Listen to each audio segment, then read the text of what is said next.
We've been talking about Jesus being in the entire Bible. Hebrews 10 tells us that the volume of the book is written about him.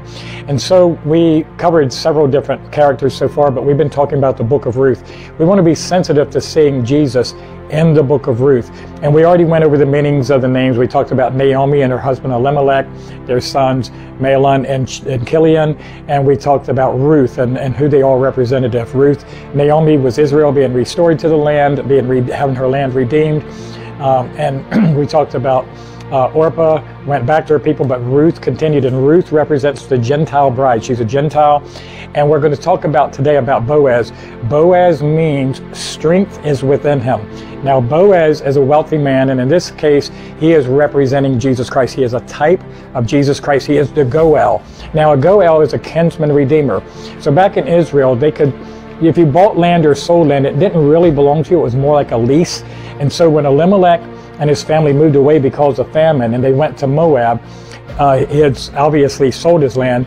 Now he died, Mahlon and Chilion died, and now Naomi has heard that God had visited his people. Now this is in the time of the judges. If you know the period of the judges in Israel, this is the time of the judges. And so she's going back to Israel, and Ruth went with her.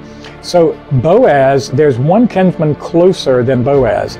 Boaz is related to Elimelech, and now they're from Bethlehem.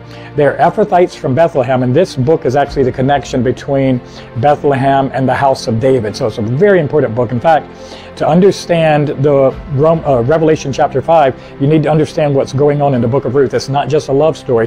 The old Hebrew rabbis included it in the books of prophecy. So it's a fantastic book, and I encourage you to study it. But now Boaz is a kinsman redeemer.